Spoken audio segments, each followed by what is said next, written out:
That's when I said to start. Yeah, we start. Yeah, because we listen to every mantra. So you want to chant? Yeah, Yes, we yes, yeah.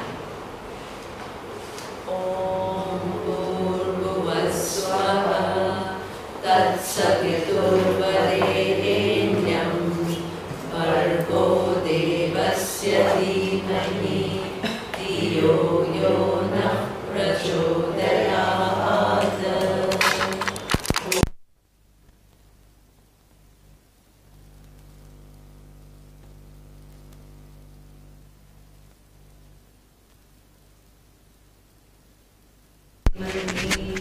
Dhiyo Yo Nah Prachodayat. Om Bhurvuvasvaha Tatsaviturvarenyam Bhargo Devasya Dhimahi Dhiyo Yo Nah Prachodayat.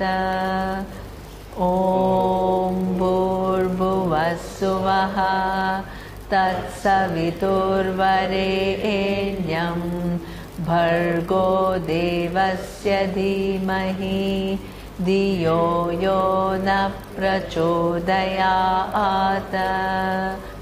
Om Bhurvuvasvaha Tatsaviturvarenyam Bhargo Devasya Dhimahi Dhiyo Yo Nah Prachodayat.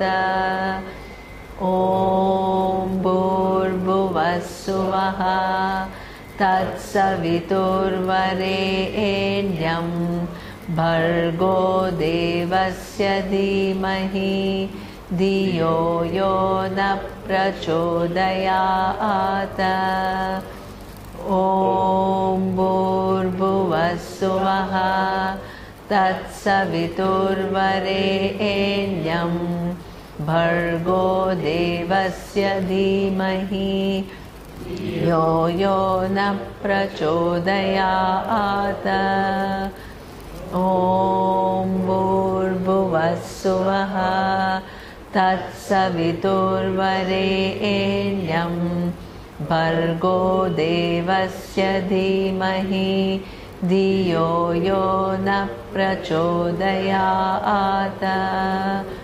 Om Bhurvuvasvaha Tatsaviturvarenyam Bhargo Devasya Dhimahi Dhiyo Yo Nah Prachodayat.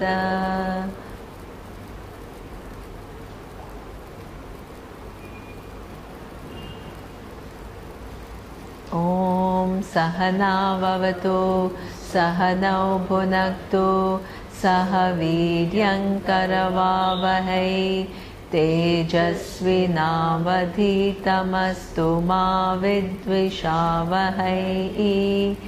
Om Shanti Shanti Shanti.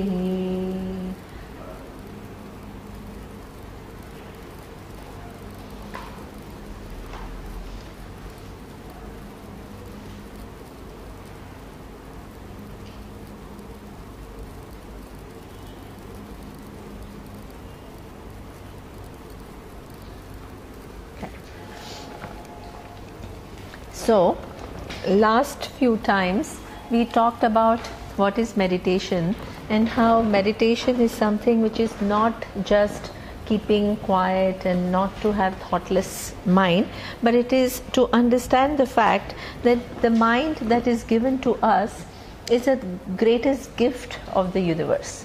Okay, there was a neuroscientist called Ramaswamy in California. And what is interesting is he was holding a human brain and he was showing that this is the most amazing instrument in this world.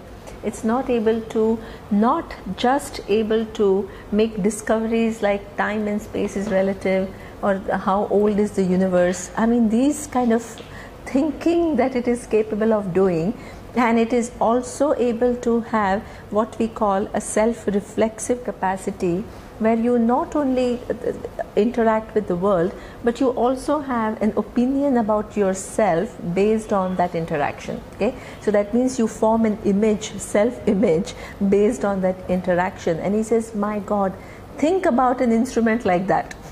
It's the most amazing instrument. Okay, so we are not trying to stop using that instrument by not having thoughts. Okay, what we are trying to do is, along with this instrument, if you don't know how to use it properly, what you get into problems. What are the problems that you get into?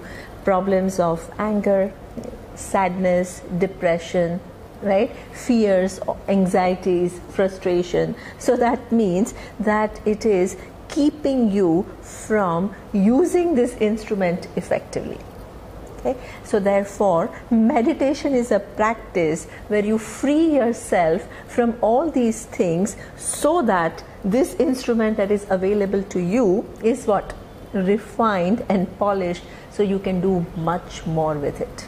Okay? So therefore, any meditation practice where you just are told to be calm or without any thoughts, for us it is just a very superficial way of looking at meditation. Okay, so we saw mantra, what all it does for you, how it works on actually, changing your very thought patterns, making you more focused, making you more deliberate, less mechanical in your thinking. And what is also very interesting is that the Buddhists, what they have done is, they've done a great job in collaborating with science to see the actual effect of meditation. Okay, so therefore, because generally, for example, everybody, it's all just anecdotes, right? You tell, oh, I feel great during meditation, I feel calm, I feel whatever. But what they have done is, they have got the scientists to study a human brain before meditation and after meditation. And what they saw is, actually the way the brain is wired changes physically. There is a physical change in how the brain operates before and after meditation. This whole science is what we call neuroplasticity.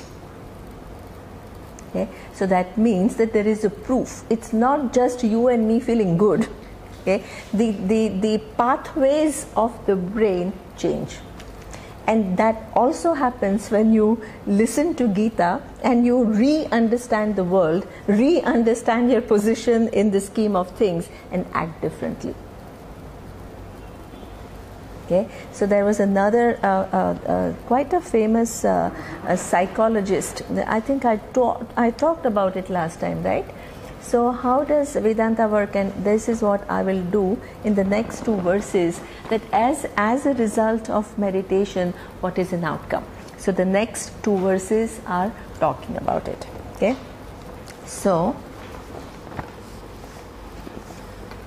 chapter 6, verse 14. Okay. So here it says, Prashantatma Vikatabhihi Brahmachari Vrate Stitaha Manasayamya Machittaha Yukta Asita Matparaha.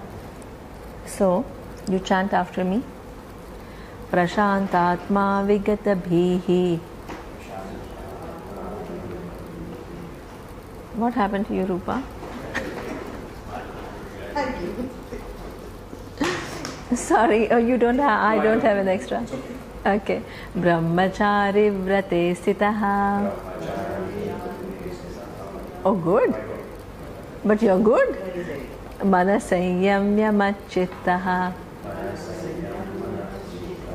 Yukta Asita Matparaha. Okay, very good. Okay, so here he says, as a result of meditation, what do you get? And it says Prashantatma. Prashanta means cheerful. Okay, so that means any cliche that we are holding about a spiritual person being disinterested in the world, okay, or not having desire, is totally negated here. It says you actually become much more cheerful than before. Okay, why? Because all these burdens that you're carrying within yourself are no longer there. So you are able to enjoy life much more than before. Okay, it is like what Surya was saying, that I think he used this analogy that there is a sun, and then there are what, 3 different pots, and one is very polluted, one water is very polluted, in the other one it is kind of wavy, and the third one is clear water. Okay, so that means the sun shines equally, but what is the reflection? The reflection is going to be very different based on what is the quality of that water. Okay, so that means that according to the vision of Vedas, Atma is already free from everything, as we saw. Okay, but how it shines through you depends upon the quality of your mind. Okay, so therefore nobody can just say, oh, Atma is free, so therefore I can be just indifferent to what the quality of mind is, because the quality of mind is very much is going to decide your quality of living. Okay, so therefore it is something, the mind afflicted with distortions, burdens, sadness, unresolved issues is not going to be able to live, a healthy life. So therefore, the more you take, spirituality is all about releasing all this so you can live more cheerfully. Okay, so Prashantatma is one good thing. When you become a simple person, okay, you don't need many things to enjoy life. Okay, you can look at the sunset and it can give you so much pleasure. Okay, simple things in life, right, can actually give you a lot of pleasure. A small child playing, small things. Our whole life has become that we don't pay attention to things. We are so self-absorbed and we are so caught up in our own little world that we have created. We have lost that freshness to enjoy life. Okay, there is a very famous writer in the US. He's called David Richo. Okay, and he says that why this depression and all is a very modern day kind of a phenomena. And he says why people are, in fact, if you really look in terms of the material well-being, people are much better off now than what they were 100 years ago. You can't imagine a life that was lived 100 years ago. What kind of electricity was not like so regular, none of the gadgets that you have were available, none of it was available. Okay, and still, so that means we have more and more and more, but in terms of our well-being, we at times have less and less and less. Okay, and what he said is we think that we live among all the dead objects. You forget to see the beauty of simple things, which are all nature at work, in progress, and it is such a blessing to you. It's constantly giving you things to nourish your life and to make your life possible. And you're just blocked. You take everything that is given to you for granted, and you just focus on what you don't have, and your mind is totally preoccupied with what you don't have. So there is this basic thing of dissatisfaction. Okay? And with that dissatisfaction and ignoring everything else that you have not put your life in perspective. So it's not about having more, but it is all about having proper perspective to life. The proper vision of life. And that's why Vedanta is not an advice. It doesn't tell you you should be like this, you should be like that. It makes you see the reality, and it makes you then see what you are creating your own world, and you're not really in touch with reality. And a lot of your suffering is because the world that you have created for yourself, rather than what actually the world is. Okay, so it's a shift in perspective, making yourself alive to what is. Okay, and therefore Prashantatma means the less, our teacher used to say, the less of Jiva and more of Ishvara that you have in your life, more your life is aligned. Okay, there is one Ishvara, the world, the real world. The Jiva is my created world. The less there is this my created world, and the more I'm in touch with the world, which is actually a benevolent place. Okay, the less dissatisfied I'm going to be. So Prashantatma means that. Okay, Vigata Bhihi. Vigata Bhihi means, Bhi means fear. Okay, Vigataha Bhihi Yasmat. That means a person from whom fear has gone away. Okay. As I told you that this is again, it's not to give you a romantic idea about a spiritual person having no fear whatsoever. We don't create these kind of ideals. Luckily, the commentaries of Adi Shankaracharya are very sane commentaries, right? So what it says is that you distinguish between fear, which is instinctual fear, and psychological fear. Okay, instinctual fear is something which is part of a human design, a part of any living being, right? So therefore, if you have been to, I don't know if some of you have been to Masai Mara or Serengeti or whatever these national parks in Kenya and Tanzania, you see these deers, they come to a pond to drink water. Okay, and then while they are very peaceful, they are drinking water, but they are constantly looking here, because that's the lions, they know that deers are going to come here to drink water. That's when they come and they catch.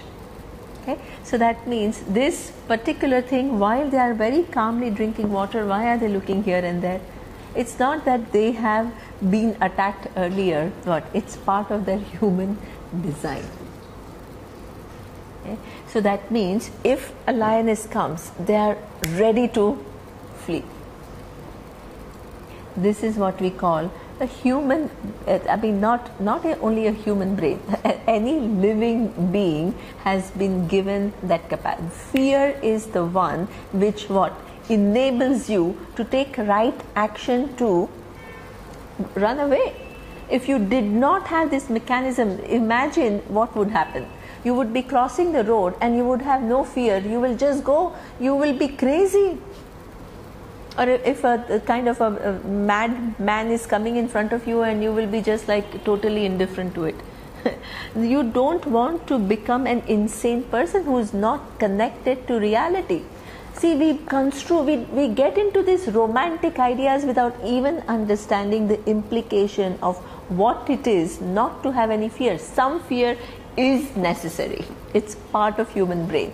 So if you try to eliminate that fear, you are working against the laws that is given to you.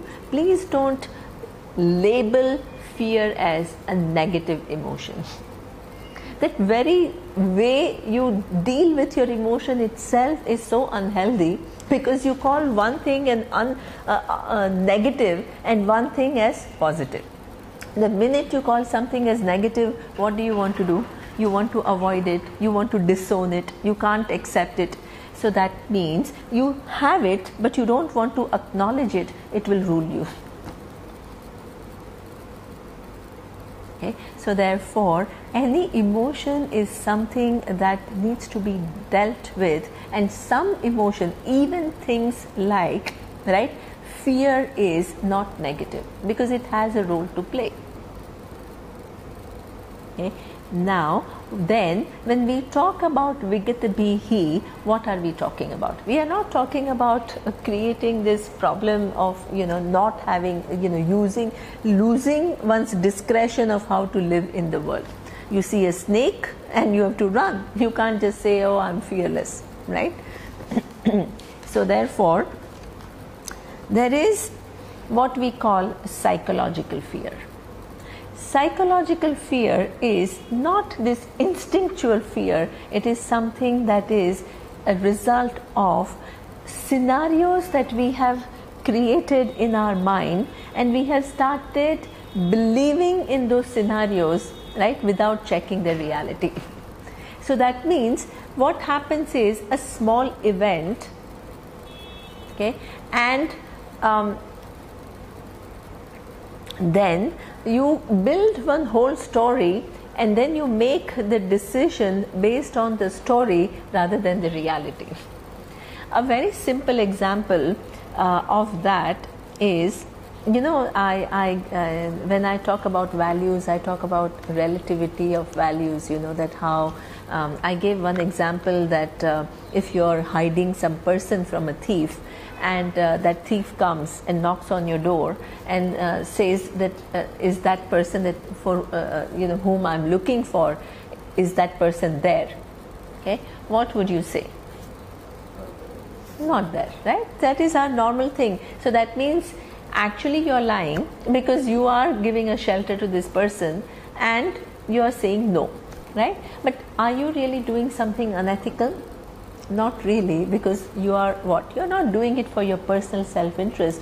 You're doing it for a larger cause, which is to save somebody's life. Okay, so I gave this example, and what was very interesting is another lady who's in my class, and she says, yeah, but, and it was a very interesting thing. She says, yeah, but what if you think that this thief will anyway find out, okay, that you are hiding this person, and not only harm that person but also harm your children and you, then what would you do?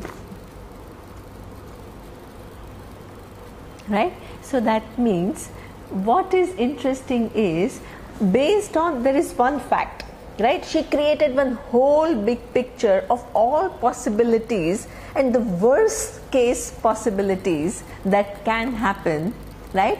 And then she took that as a parameter to make her decision. Which may not be true at all, because what is the reality is just the fact that this person is in front of you, and your normal instinct is what, like Rajiv is saying, you'll say no because you want to protect the person. That's a right thing to do, right? But this is what we call about psychological fears. Psychological fears are very interesting, because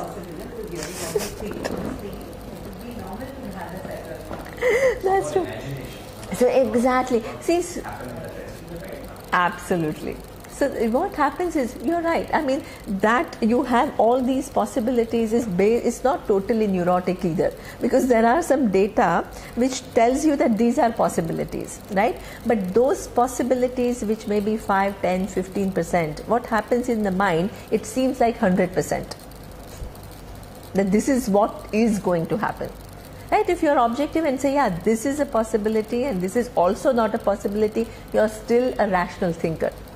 But you take the worst case scenario and make it and build on it, right? And not only say, now this will happen, this will happen, this will happen, and that seems like a reality to you, and you make decision based on that. This is just one example. Okay, what I'm saying, so much of our decision making is not connected to the real things and assessing real risks. I'm not saying that one should not assess risks, okay, but risks, then you need to be more refined and say this risk is 15% or 20% or 50% or 80%. Then you're a rational decision maker.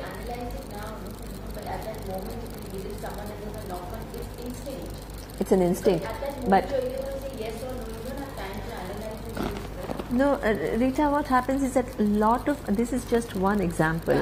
What I'm showing is every interaction is fraught with things like this, right? Simple, like I'll give you, this is a problem that now that I teach in South Bombay, this is like the whole thing. Oh, my son, if he's not studying, then he will not go to the best school, then he will not have a good job, then he will not have... So you create one whole big story about his life and how miserable his life is going to be. But the fact is only one thing, that right now he's not studying for, you want him to study for 5 hours and he's studying for 1 hour.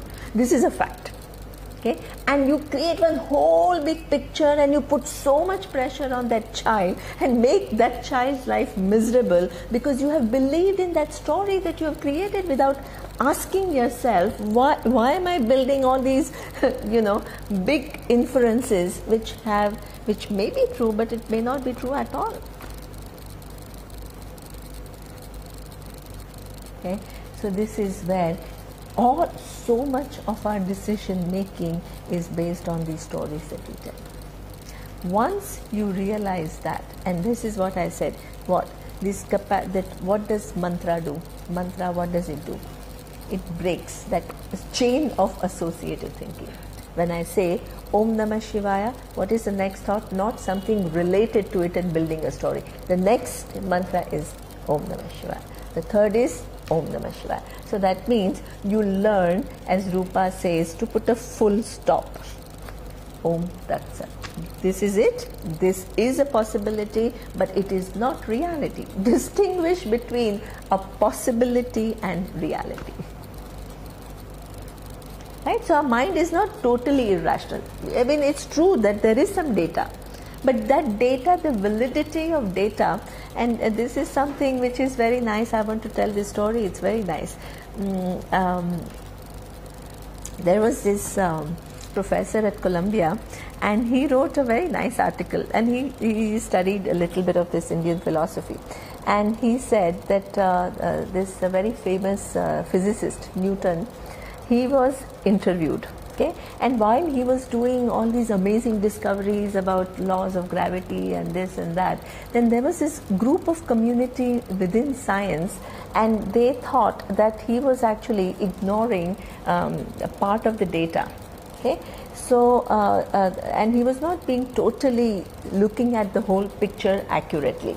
Okay, so there was this whole investigation committee. This is actually a fact. Okay, and there was this whole investigation committee which was headed by a woman who was another physicist, and she was given the task of seeing whether Newton is using his data accurately or he's ignoring some data to come up with his discoveries. Right? So this woman was very conscientious and all, and she really kind of tried to look at what was his research methodology, how he was looking at the data and all that.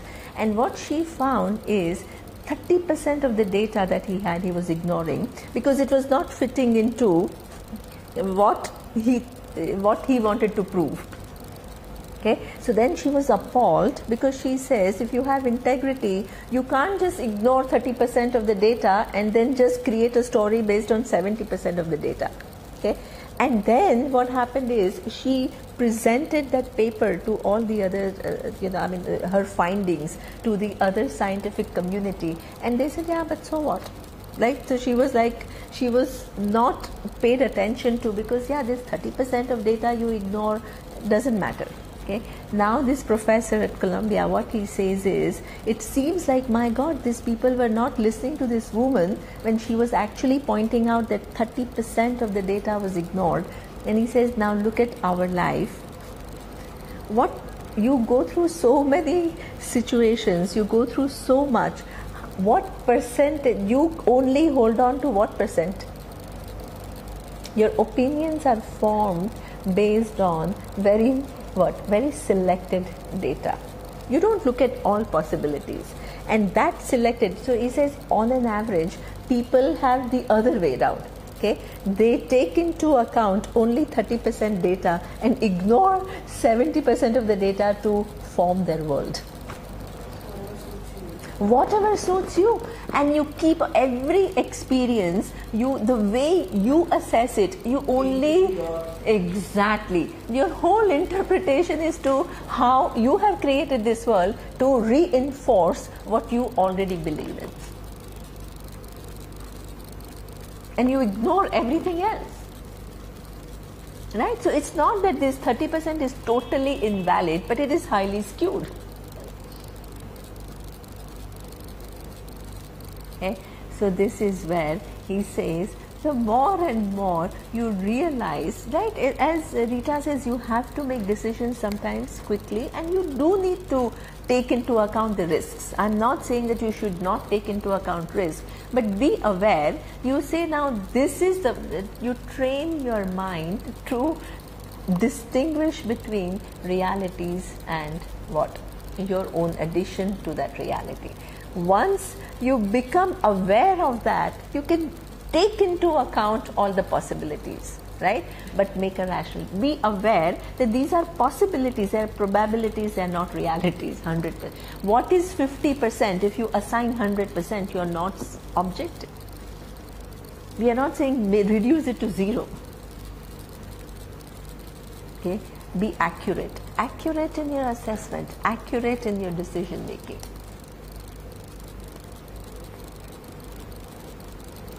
Okay, so this is what we call Vigatabihi, means all these psychological fears that we carry, the extent to which, because you know, the reality is what is there for me tomorrow, I don't know. How tomorrow is going to unfold, I don't know. Okay, so there is always some kind of an anxiety. There is always some kind of a thing that's to like, what's going to happen to me. This is why any astrologer, people run to astrologer. The more power you have, more money you have, more you run to astrologer. Why? Because any time it can just go. So your stakes are very high, your fears become higher. Yeah, right? So therefore, it is true that it is possible, but at the same time, what? Your mind cannot be preoccupied with this fear of losing things. You can't live like that. Okay, Vigatabihi means what I can do at this given point in time to avoid, that is rational decision making. Right? But to be preoccupied by that, which actually hampers your decision making, is what we are trying to. So objectivity is removing those psychological fears. Unnecessary burdens that we carry within ourselves, which actually cause problems for us, suffering for us. Okay, so you have a question? Yeah. Sorry? Huh.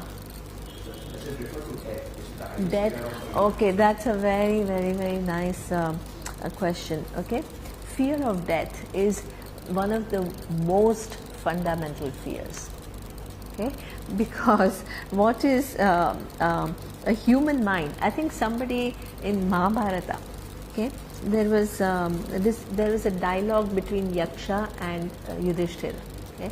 So in that dialogue, this Yaksha was saying that in fact all the 4 brothers were dead, and he's saying, I'll make them alive if you answer these questions correctly, right?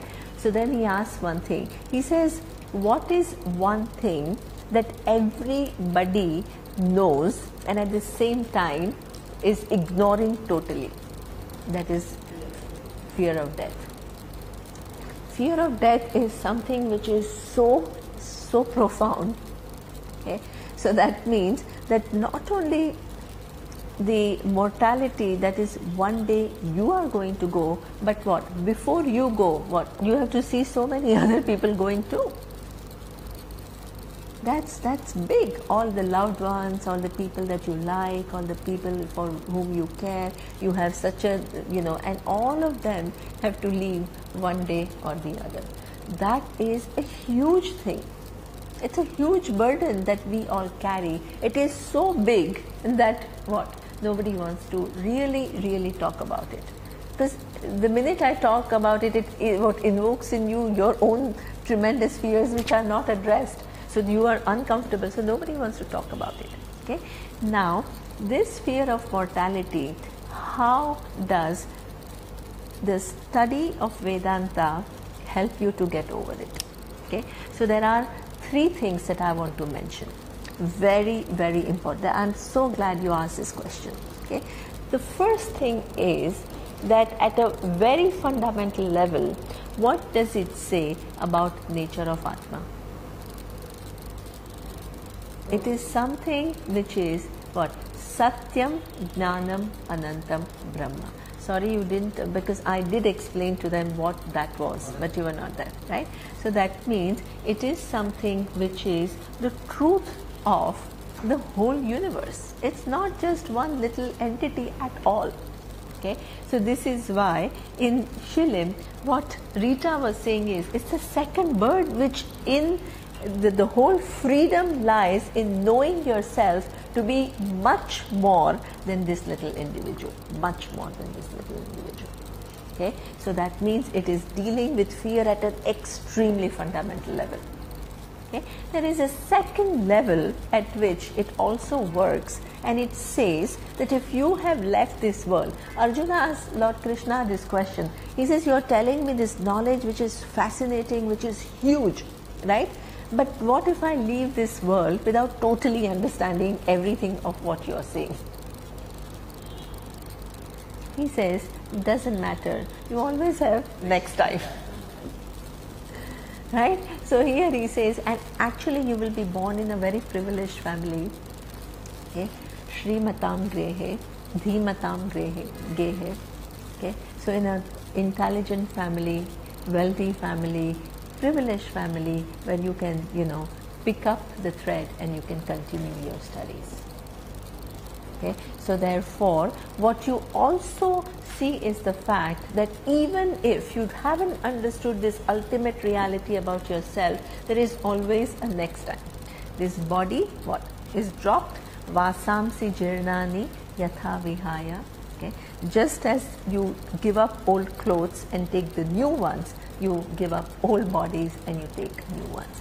And that is something which is amazing, because there are other traditions where this is the only time that you have on this earth. There is no past, there is no future time. And their psyche is very different from an Indian psyche or a Buddhist psyche. Because for us, not this time, next time.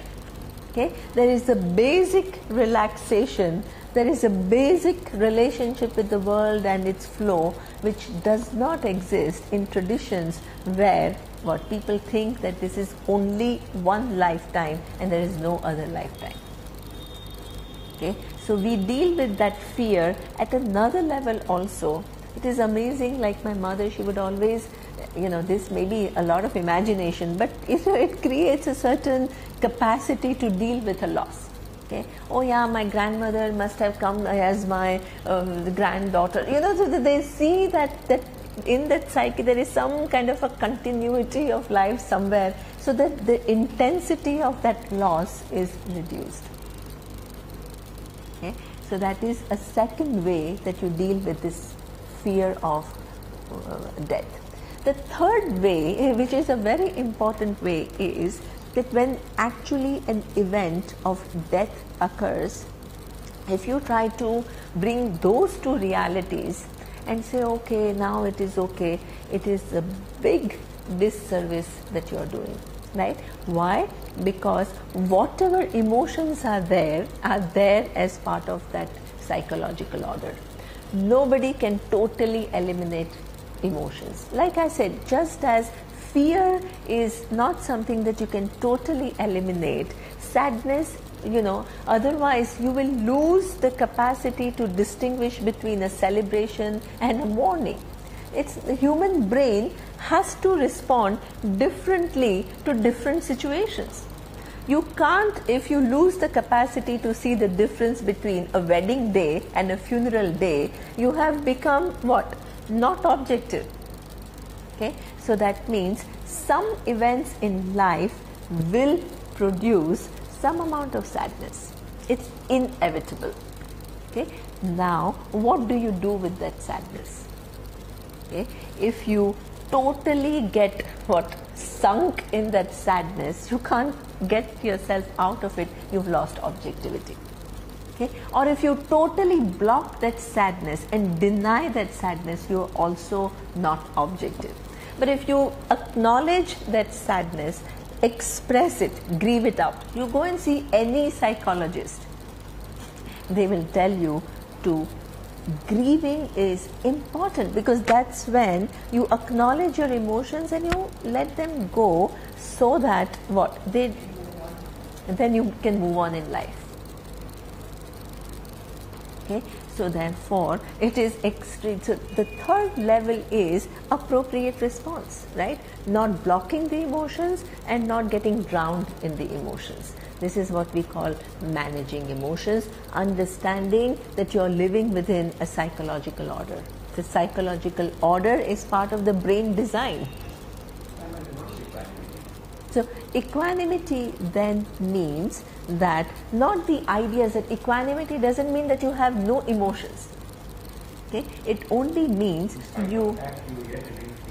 Exactly. So that means you can express your emotions and at the same time have certain composure based on the larger infrastructure of how you understand life. Certain amount of composure with which you can actually acknowledge and deal with that emotion. So sorry, death could be a celebration, but along with that comes, there is, see, there comes some sadness. It's impossible, you can't just totally reprogram. Exactly. So that is the difference between expressing sadness and becoming miserable. Exactly. So equanimity only means that you are able to. The way our teacher was saying is very subtle. He was saying if the emotions dictate you, then you are slave of emotions. But if you are able to manage your emotions, you are the master. You can have emotions. Don't be afraid of emotions. Exactly. Absolutely. Right? So we are not trying to eliminate emotions. We are trying to manage our emotions. And that is what we call equanimity, composure, equilibrium. Okay, so just I will tell you, because see, generally what happens is recently one friend of mine, she lost her father and she's just not able to cope with it, right? So I told her a story and then she's like completely blocking the whole emotion of sadness. So I told her a story and I said, I knew one couple and they lost their son who was like 19 years old. Okay, and that is like one of the most profound losses. How can you even begin to tell the person what they should or what they should not do? I mean, really, it's very profound. Okay, so therefore. But this couple, they had other children, so they consciously, like the father especially, consciously decided to not show any sadness or there was no grieving done. Okay? What happened is, after maybe less than a year, he became diabetic. So what happens is, if you just block your emotions, when you have it, and if you don't acknowledge it, it becomes what? It has to surface somewhere. Exactly. This is what it has to come with understanding. So this is how Vedanta or Bhagavad Gita, how does it work? Exactly what you're saying. It comes with understanding. It doesn't come by blocking emotions. You cannot say, oh, Gita is talking about equilibrium, so therefore let me not, right, express this emotion. That is the worst way to deal with things. Okay? So therefore, there is a psychiatrist who came to our retreat in Coimbatore. And what he was saying is, he was like fascinated by Gita and all, and because he's really a practicing psychologist, and he helps many people with mental health, and he does many programs and all. And he said, I think I mentioned here, right? How does the teaching of Gita work? So he says that when you study a brain, there is one center of us which is what we call instincts, right? So which I just explained to you. You have fear, you have sadness, this is all instincts, right? You're programmed, right? Then he says there is another center of the brain which is what we call cortex. Cortex is a center where you begin to understand things. You go to school, you become good in whatever you are doing, all the skills that you acquire. This is where all your intellectual accomplishments, these are all what we call the cortex part of the brain. Okay? Then he says that this Upanishads and Bhagavad Gita, what they talk about is what he says neocortex. Neocortex is a place where generally you can have people who are extremely successful in one thing. Like you have this Tiger Woods, champion in golf, brilliant man, but behavior is like completely out of, the total out of line, wacko. Okay, so you have many people like that who are so good, and so skillful in some things that they are good at doing, but their overall understanding of life is like zero. So many people tell me that, oh, their husbands are extremely accomplished and very, very successful and big names, but at the same time, they have certain things at home that you are like shocked, right? So therefore, this is something which happens because you have developed your instincts and cortex, but there is another center which needs to be developed, and which is what we call neocortex. Neocortex is very fundamental thinking. Fundamental thinking about seeing the totality of situations, not moving from unidimensional, being unidimensional to multidimensional. Seeing the things from a much broader perspective and in a holistic manner. Understanding that your actions and your choices have implication not only for you but so many people around you, and incorporating all of that in your decision making. He says human beings need that and they lack it. So therefore, when Bhagavad Gita and Upanishads they talk about developing. He says, my God, it is amazing how they develop this part of the brain. This is the value added. Okay, and when you develop your neocortex, does it mean that your cortex and your instinct brain is not going to work? Yes, it is continue to what? It is going to continue to work, but it has one whole new dimension. Okay, which then will make the whole life and its perspective and the decision making different. Make your decision making further than just your sphere of influence. Exactly. In fact, you make it more accurate by understanding totality of situation. Because otherwise you have so much habit of looking at that given situation only from your perspective, and that narrowly defined perspective. So you make it bigger. You break the conditioning which you Exactly. Exactly. Slowly. You. Exactly. Yeah. Absolutely. Developing another kind of condition. No. You will go beyond. Well, now, That's what okay, that's. matters. Exactly. See, generally what happens is you're right. So this is why the ultimate thing is being in touch with what is. There you're not interpreting things according to what you think, but you're in touch with what is. And then do what needs to be done. Then you need to, exactly, world is a stage and you have to play your part. Absolutely. They, all these people like Shakespeare, they were brilliant minds. And every profound, whether it is a neuroscience or a quantum physics or the writer like Shakespeare or whatever, it all converges to this vision. It's incredible. Okay. So therefore, this is what we call cultivating your mind and your thinking capacity. Vigata Bihi. Okay. So there it only then means that grieving adequately and moving on. Okay.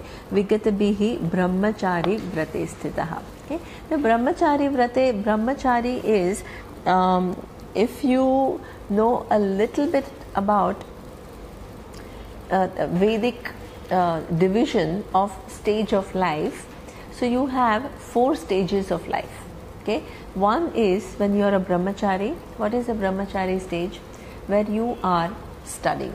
Okay, so that means the focus is what? Your studies and what? Acquiring all the skills to what? Live your life. Okay. Then you come to grahastha stage. What is grahastha stage? Where you then get married, you take responsibilities, you raise children, you accumulate wealth, you use that wealth, whatever, right? That whole thing is grahastha. Then you have vanaprastha. Vanaprastha is where you then say that, okay, I have accomplished everything, I have done things, now I can't continue to be what? Controlling everything. I have to slowly what? Yeah, I have to just kind of, give, because now the time has come that I just slowly withdraw. But withdraw not in that sense, but you just kind of, pay attention to your things, right? So when you're so busy, playing different roles, you don't pay enough attention to your personal nurturing, your personal, sometimes your interests, all these things get relegated to back because you are so busy in, doing what you need to do. So that's a time that you actually begin to pay attention to yourself. And the fourth stage is what they call sannyasa. Sannyasa is not just giving up everything, it is actually saying that reflecting on life experiences, okay, you begin to understand that every accomplishment that I have had, all the different things that I have done, they haven't totally solved this problem of what non-fulfillment that I feel. Okay, so that means then what is the solution to this fulfillment? So this is where we say that person then thinks about moksha. Moksha is personal freedom. Okay, think about using life experiences, then you think about something which is your real search. Okay, so this is what a sannyasi is, not just the person who is giving up things, the person is spending time answering some of the most fundamental questions of life. Okay, so therefore this is what are the 4 stages. Now, in order to be a person who can think about some fundamental things, you need to have some mastery over your being. Okay, because what happens is, here the word brahmachari, it means that if your mind is totally preoccupied with all the stimuli that your sense organs give and the fancies that they create, you don't have time. This is why there are so many things that you can do in the world. You have eyes and you can see all different kinds of forms. It's endless, endless. You have ears and you have all different, from pop music to classical music to all kinds of, it's endless. Your pursuits are endless. You have tongue and you get committed to food, and your pursuits of going out and eating and this restaurant and that restaurant, and it's endless. So that means that these 5 sense organs that you are given, and if you have no plan in your life, then what? They will keep on indulging you and more and more and more and more, and it doesn't stop. Okay, and then you're so caught with that. When you're so caught with that, when is the time to reflect on those basic questions of life, which are so important for your fulfillment? Okay, so brahmachari means not that you abstain from things. See, we create of these profound ideas, such simplistic ideas. It only means that the sense pursuits are put in their perspective. Otherwise, the sense pursuits have the capacity to totally take you on a tangent and not spending time on profound things, which are critical for your well-being. Okay, so therefore brahmachari means any higher learning. Okay, you go to any, right, Vedanta, it requires some time, it requires some certain amount of discipline, it requires for you to look into things, it requires for you to actually begin to see how you are and how kind of what you thought you were very evolved. We all thought that we are, but there are so much fine tuning is still required. Okay. So what is interesting is, just recently a friend of mine, she told me that she was having some problem with her husband, so she went and saw a psychologist, and the psychologist told her that so in her mind it was all like, my husband is like this, he's doing this, this is a complaint and this is why you go and see. And the psychologist was making her see that where is her responsibility to this whole thing, right? And she was like shocked, because she thought that all the problem belonged to the person, but actually when he was showing, she says, my God, it was like, and initially what was her response is, she was not ready to accept it.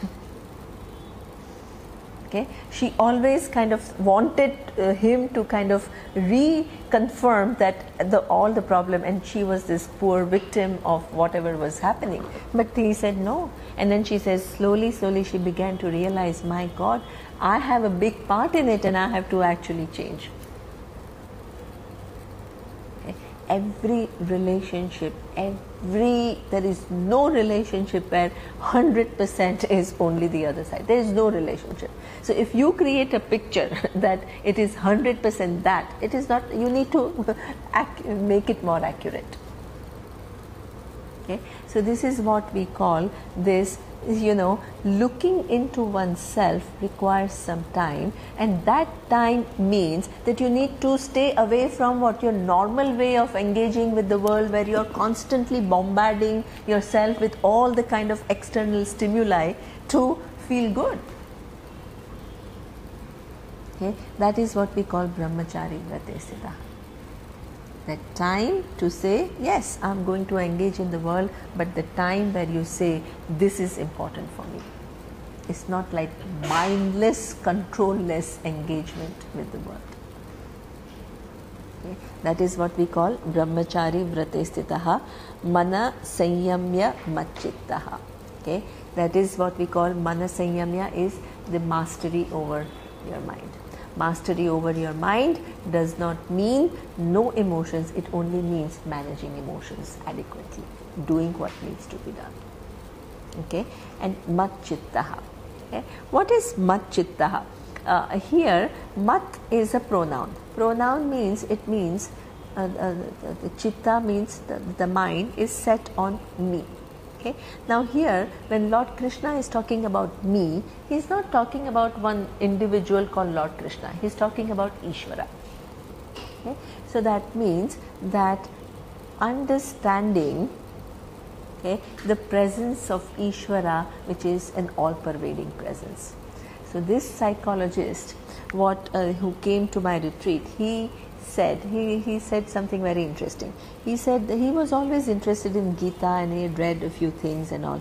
And he says that when I was practicing psychology, people were always asking me, what can Gita, because he was interested in Gita, he says, what is the value added of Gita to this modern discipline of psychology, which understands the mind quite accurately. Okay? And he said, I didn't quite know how to answer that question until I came to this retreat, because he says in psychology you have mastered the way of how the mind works. If this is the cause, this is what is the effect. That they understand very well. So the first time you go to a psychologist and you tell him for half an hour your story, he knows a lot more about your heart, your thinking pattern than you know. Right? So that means because he understands his cause and effect relationship. What he says is, what Gita gives is another dimension. Another dimension is, because psychology just understands that if this is the cause, this is going to be the effect. But it doesn't give you answer to things like, is the world fair or unfair? That is a very fundamental perception, right, which is going to decide the quality of your decision making. What are certain implicit assumptions that you have? It has no answer. Role of ethics. It likes and dislikes. It has no answers. Right? So here he says, Bhagavad Gita puts all this, the vision of Gita is what?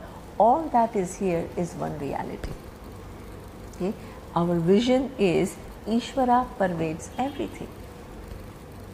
That intelligence which connects me and you through what? Series of laws.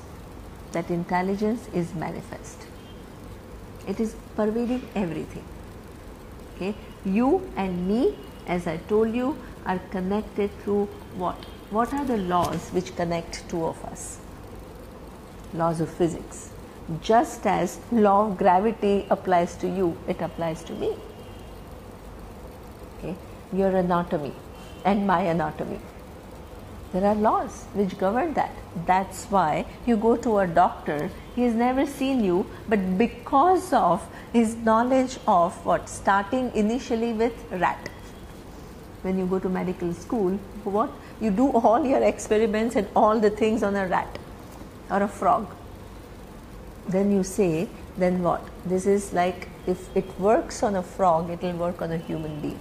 Then it understands that human body, if I have studied one human body, I have studied all the other human bodies. What works in one place also works there. This is what we call the laws. That is that intelligence which designs your body and my body, which is unique, looks very different, but there are some very basic fundamental principles. Like how your eyes work, same way my eyes work. Okay? That is what is Ishvara. Right now, your brain, what? All the neurons are ticking and all the chemical balance, chemicals are moving and electrical connections are taking place in order for you to make sense of the words that I am saying. There is that intelligence which organizes those neurons and coordinates all these electrical chemical connections so that you can understand it. That intelligence is what we call Ishvara. It is pervading everywhere. If that all-pervading intelligence, which is organizing the universe, if you miss from your understanding, then how objective are you when you live this world?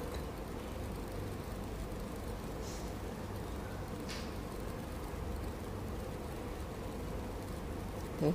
Macchittaha means that ultimately you have to make the sense of the world by bringing in the presence of that intelligence. That is all pervading. That organizes the universe through series of laws. Among these series of laws, one of the laws is psychological laws. Not only physical laws, biological laws, physiological laws, okay, but also psychological laws. That's what, if I behave like this with you, this is how you will feel. It's connecting us through those laws. That is manifestation of Ishvara, the intelligence. Okay. The other critical law is what? Law of karma and dharma.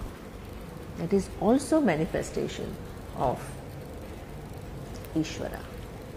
One of the manifestation.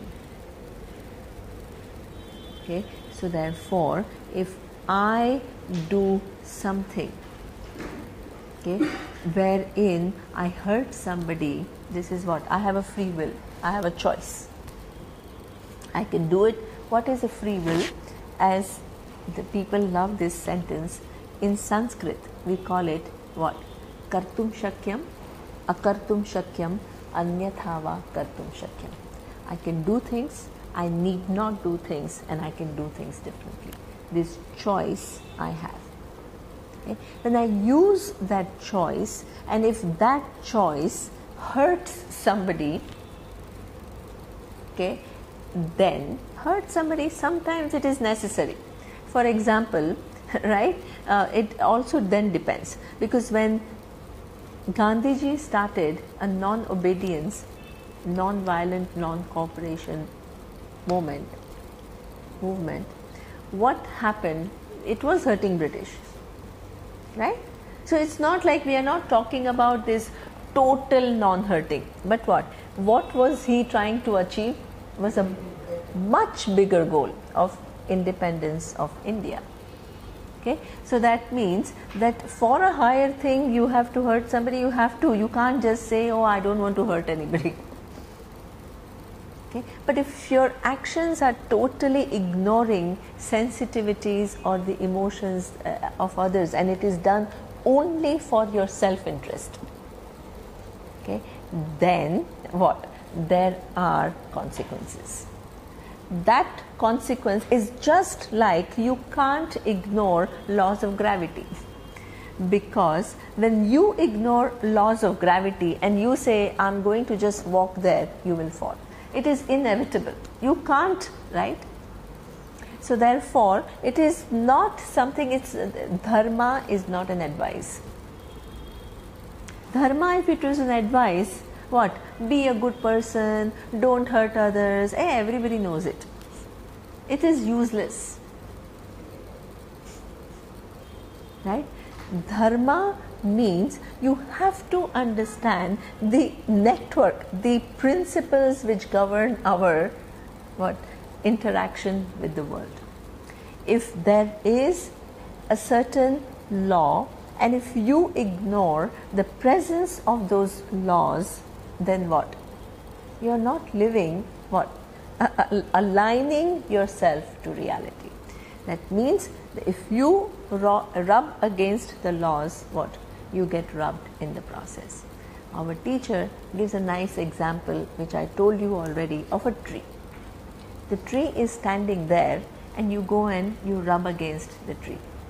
What happens? You get bruised, right? You tell the tree that, why did you bruise me? The tree said, what? Did you do it? The tree said, yes, I did it, because the bruise that you have, of course, is because of me. He says, you're so mean, the tree says, I was not chasing you and I didn't come to bruise you. You came and you, rubbed against me. Laws are like that. Your laws are not there they are not partial. They don't have any self-interest. Okay, so therefore, it is like, if you want to avoid certain unpleasant situations or suffering in life, you have no choice but to align your life with dharma. There is no choice. I'm a little confused with what you're saying. Yes.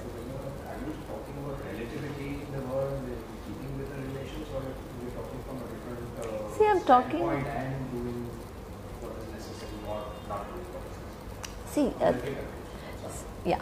See, what I'm talking about is, just as you cannot ignore laws of physics governing us, okay, laws of biology governing us, laws of anatomy governing us, laws of psychology governing us.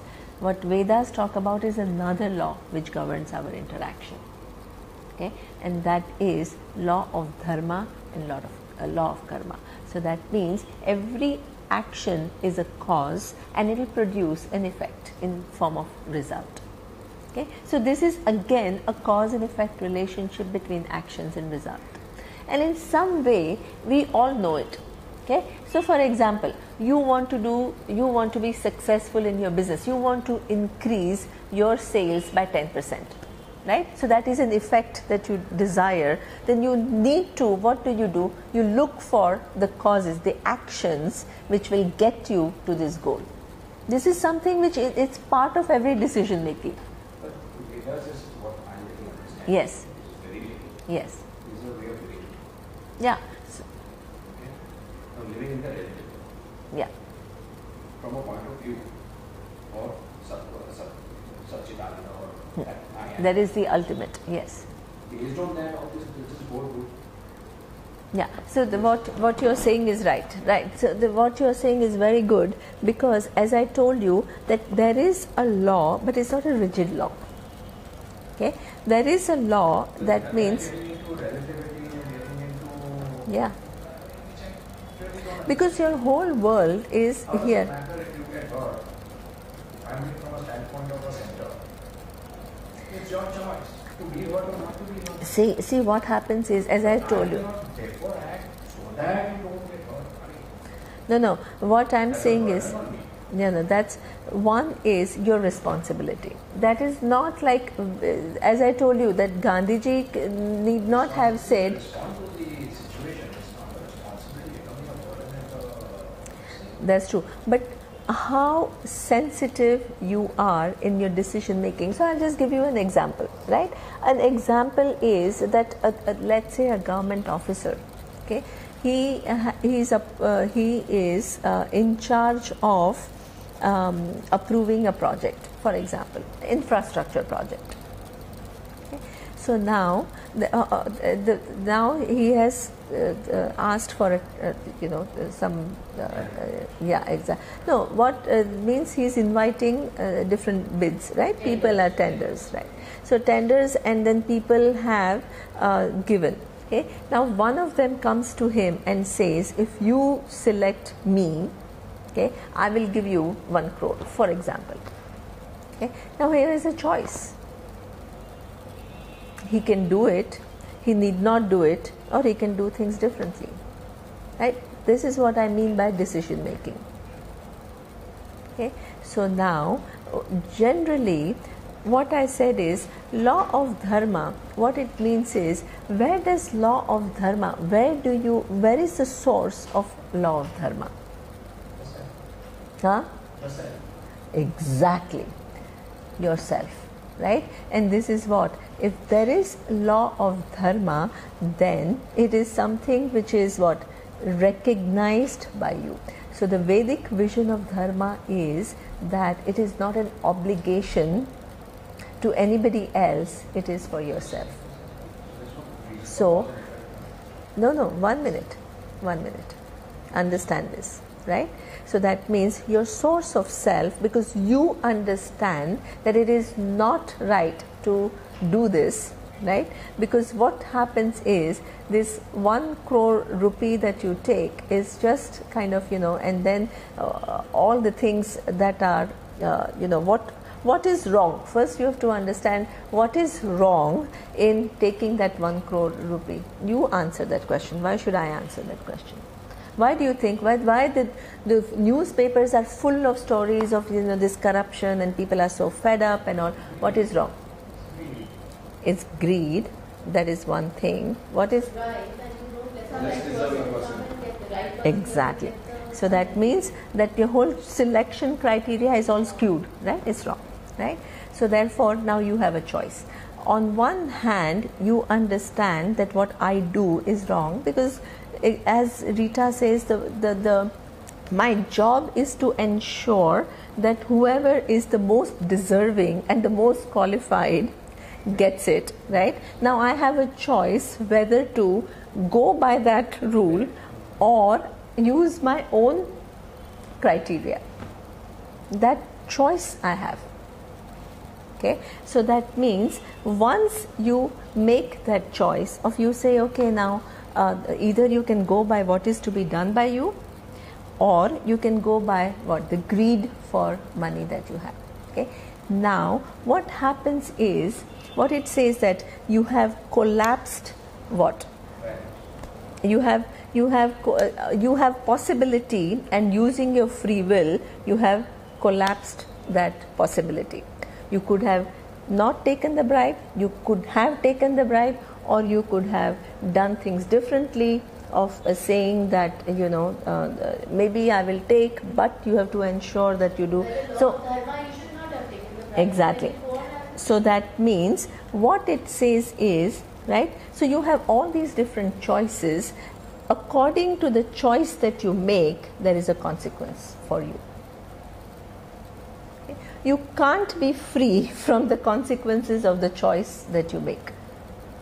The minute you begin to understand that, you incorporate that law in your decision making for yourself, not as an obligation to anybody else. Yeah. Because minute you say for obliging others, you are in a impossible, you can't make decisions. Because something or the other that you do will end up hurting. You can't be responsible for everyone. The cause of his taking could be, the effect of his taking could be a cause of something else. Exactly. So you exactly, and it's unfathomable. It's unfathomable. The effect can become the cause of exactly. Right? So that is, but the only thing is, at the time, exactly, at the time of your decision making, you have to understand that every decision has a consequence. It is not just like that. Okay? So therefore, this is what Matchittaha means, understanding the presence of Ishvara, the intelligence which is manifesting in all these different laws, not just law of dharma and karma. In everything, the very fact that you can cure your body, there is this intelligence. Years of research is available to you for what? Enabling you to cure that particular disease. Because your body and bodies of thousands of years are connected through these laws. Your life is not lived in isolation. You are connected through series of laws, and that intelligence which is manifesting in form of series of laws is what is the Vedic vision of Ishvara. Vedic vision of Ishvara is not somebody sitting out there, right, and using you as a puppet. No. Okay. Intelligent living is recognizing that presence. Then you are aligning your life with presence. Now imagine, because this is very important, how you understand Ishvara.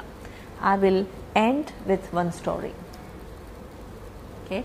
So there was a flood in a village, and then there was this very big devotee, okay, and so he was a Hanuman devotee or whatever, and then what happened is the flood levels started going higher and higher, so everybody started evacuating, right? They started leaving the village, and this man was told to leave, and he says, no, my Hanumanji will save me.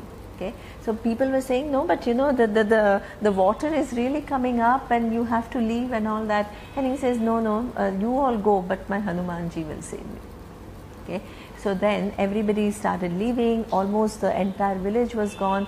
Then there was this emergency squad, they came and they still saw this man, and they said, come, you have to come, and he says no, and the water was still rising higher and higher. Okay, and then he said, no, you go, and my Hanumanji will save me. Okay, then what happened is that everybody, then last minute when actually really things were happening, they were actually even rising, then one last emergency boat came, and he says, now you have to come because now you have no time, and he says, no, my Hanumanji will save me, you go. So this person dies, right? So then goes to the heaven, and he tells Hanumanji, he says, you what, I was relying on you and you totally let me down. So I sent the boats, right? I sent the I sent that man, I sent everything. Please don't think that all these things are away from me. When everybody was going, you were given a choice. Okay?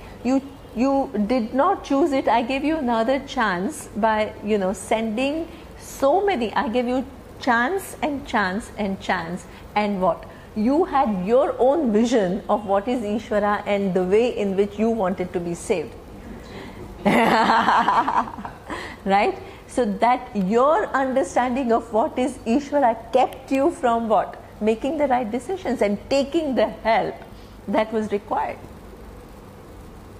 Okay? So that means Matchittaha is not only just connecting to Ishvara, connecting to the real vision of Ishvara. Otherwise, you get obsessed with your form of what Ishvara is, and you are disconnected with reality. Okay, so that means if something is there, to recognize its presence, and in the right way, not in your own concepts. This is what we call being objective. Okay, Matchittaha. Yukta asinaha matparaha. Okay, so life is then matparaha is understanding the realities. Realities in a way that you take away your opinions and realign them with what is. That is become matparaha. If Ishvara's presence is all pervading presence, and if I ignore that presence in my life, I'm living a highly subjective life. Okay. So this is what he says, matparaha. Now, there is a next verse which I will not do today, but I will do next time, and that is again, I think we already covered it, but then as a result of meditation, what also then happens to dukkha? Dukkha means sadness. Okay, so here we saw about what are the different benefits of meditation. Meditation always is along with the teaching. Okay, so in this meditation, Vedic meditation or meditation based on Gita, there is this whole teaching that you expose yourself to, and in meditation you realign your whole life in keeping with this teaching. Because otherwise what happens is you spend 1 hour every week listening to Gita, but when is the time that you have to reflect on what that Gita is talking about? With reference to your life, with reference to your decision making, with reference to your orientations. So that means that meditation is a time that you actually use the teaching of Gita to work on yourself at a very subtle level, where there is no then dichotomy between what you understand and how you behave. It's all assimilated, well aligned. Okay? And as a result of that alignment, these are the benefits. You free yourself from psychological fear. You free yourself from all these sufferings which is based on your imagination. You free yourself from suffering based on your thinking that the world is unfair. So does it mean that just have to be happy irrespective?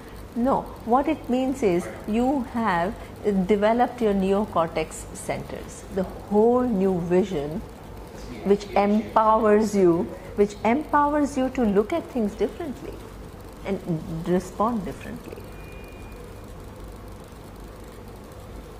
It is an empowerment, increasing your infrastructure to use the capability of your brain much better.